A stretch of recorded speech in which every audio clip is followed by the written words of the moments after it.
നടി ആക്രമിക്കപ്പെട്ട കേസിൽ ഇന്നിപ്പോൾ കുറ്റക്കാരെന്ന് കോടതി കണ്ടെത്തിയവർക്കുള്ള ശിക്ഷാവിധി അല്പസമയത്തിനകം കോടതി വിധിക്കാൻ പോകുന്നു. ഇപ്പോൾ പ്രേക്ഷകർ കാണുന്ന ദൃശ്യം കോടതി വളപ്പിലേക്ക് ഈ പൾസർ സുനി ഉൾപ്പെടെയുള്ള 6 പ്രതികളെയും വഹിച്ചുകൊണ്ടുള്ള പോലീസ് വാൻ ഇപ്പോൾ കോടതി വളപ്പിലേക്ക് എത്തിയിരിക്കുന്നു. നിഷ ദിലീപ് അവിടെ നിന്നും ചേരുകയാണ്. നിഷ, ഞാൻ മനസ്സിലാക്കുന്നത് ആ പ്രതികളെ കോടതിയിലേക്ക് എത്തിക്കുന്നു എന്നാണ്. എപ്പോഴാണ് കോടതി നടപടികൾ ആരംഭിക്കുക?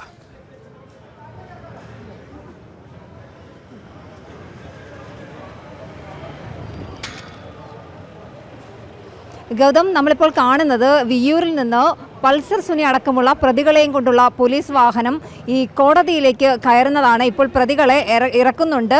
ഈ പ്രതികളെല്ലാവരും ആ വാഹനത്തിൽ നിന്ന് ഇറങ്ങുന്നതിൻ്റെ ദൃശ്യങ്ങളാണ് നമ്മൾ കാണുന്നത്.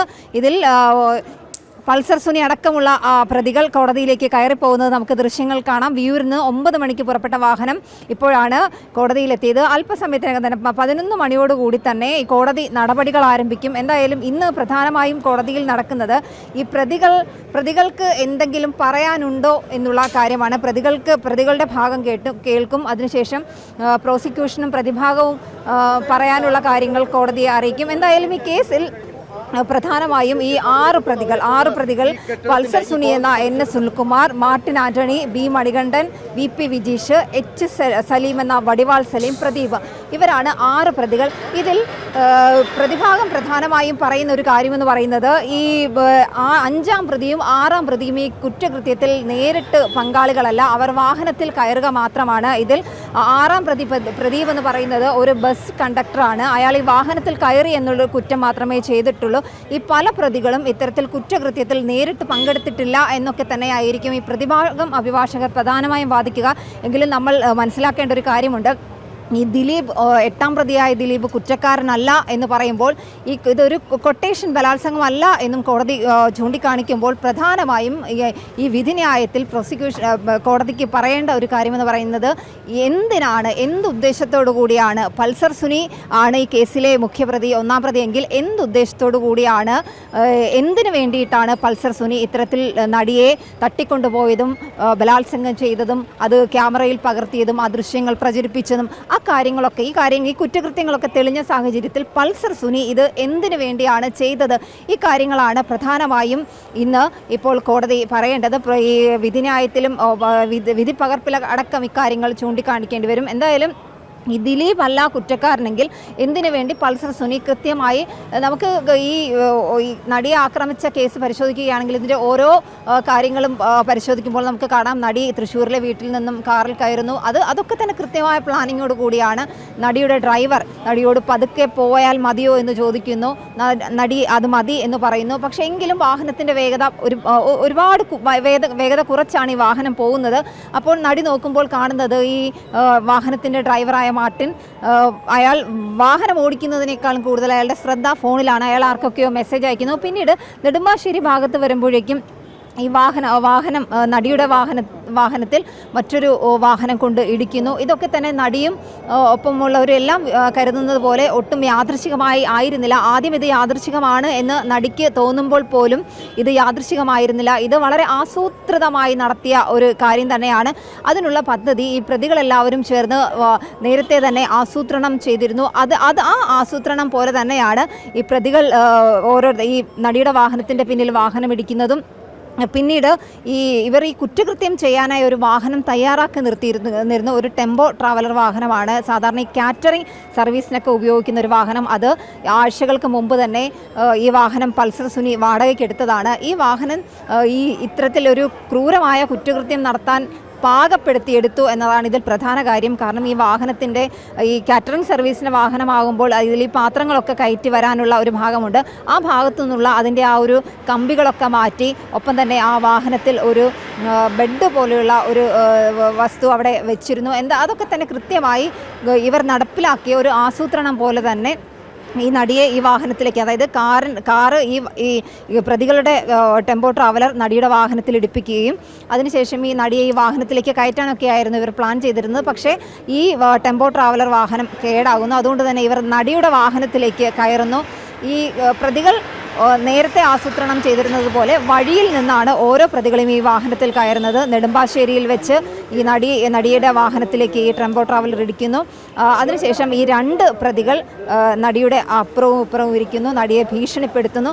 പിന്നീട് ഈ വാഹനം പോകുന്ന വഴിയിലുടനീളം ബ്രോൺ മാളിന് മുന്നിൽ വെച്ചും ഒപ്പം തന്നെ പാലാരിവട്ടം പാലത്തിന് അടുത്ത് വെച്ചും ഒപ്പം ഈ വെണ്ണലയിൽ വെച്ചും ഒക്കെ ഈ 6 പ്രതികളിൽ പലരും വാഹനത്തിൽ കയറുന്നു, ഇറങ്ങുന്നു. ആ കാര്യങ്ങളൊക്കെ തന്നെയാണ് ഈ ഉണ്ടായത്. ആ സമയത്ത് നടിയുടെ ദൃശ്യങ്ങൾ, നടിയുടെ കാറിൽ വെച്ച് തന്നെയാണ് ഈ പ്രതികൾ നടിയെ ഉപദ്രവിക്കുന്നത്. ഇപ്പോൾ മിഥുനയ്യപ്പൻ കൂടി കോടതിക്ക് മുന്നിൽ നിന്നും ചേരുകയാണ്. മിഥുനി, കോടതി നടപടികൾ ആരംഭിച്ചോ? കാരണം ഈ പ്രതികളെല്ലാം ഇപ്പോൾ കോടതിക്കകത്തേക്ക് കയറ്റിയിരിക്കുകയാണ്. നടപടിക്രമങ്ങളിലേക്ക് കോടതി കടന്നിട്ടുണ്ടോ? അല്പസമയത്തിന് അതിന്റെ നടപടിക്രമങ്ങളിലേക്ക് കടക്കുമെന്നാണ് അറിയാൻ സാധിക്കുന്നത്. കോടതിക്കകത്ത് നിന്ന് നമ്മുടെ പ്രതിനിധി അത് സംബന്ധിച്ചുള്ള കൂടുതൽ വിശദാംശങ്ങൾ നമുക്ക് നൽകാൻ സാധിക്കും. ഇപ്പോൾ ഈ പ്രതികളുമായുള്ള വാഹനം അകത്തേക്ക് എത്തുകയും പ്രതികളെ പുറത്തേക്ക് കൊണ്ടുപോവുകയും ചെയ്തിട്ടുണ്ട് എന്നുള്ളത്, അകത്തേക്ക് കൊണ്ടുപോവുകയും ചെയ്തിട്ടുണ്ട്. ഉടൻ തന്നെ അടുത്ത നടപടികളിലേക്ക് കടക്കും. ഏറ്റവും പ്രധാനപ്പെട്ട കാര്യം എന്ന് പറയുന്നത് ഇതൊക്കെ എന്ത് നടപടികളിലേക്ക് നീങ്ങും എന്നുള്ളത് സംബന്ധിച്ചായിരുന്നു. ഈ ശിക്ഷ നടപടികൾ സംബന്ധിച്ച്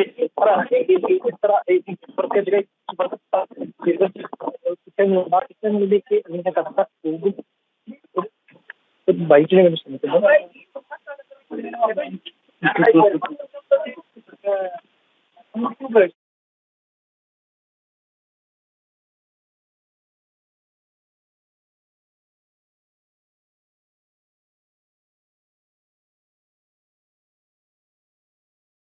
നടി ആക്രമിച്ച കേസിൽ കോടതി അല്പസമയത്തിനകം തന്നെ ശിക്ഷ വിധിക്കാൻ പോകുകയാണ്. പൾസർ സുനി അടക്കമുള്ള ഈ കേസിലെ 6 പ്രതികളെയും ഏതാനും നിമിഷങ്ങൾക്ക് മുൻപാണ് കോടതി വളപ്പിലേക്ക് എത്തിച്ചത്. ഇപ്പോൾ കോടതിക്കകത്തേക്ക് ഈ പ്രതികളെ എത്തിച്ചിരിക്കുന്നു.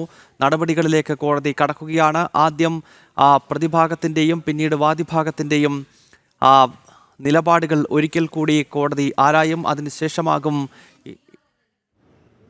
ഇപ്പോൾ നടിയുടെ അഭിഭാഷക മാധ്യമങ്ങളെ കാണുകയാണ് തത്സമയത്ത്.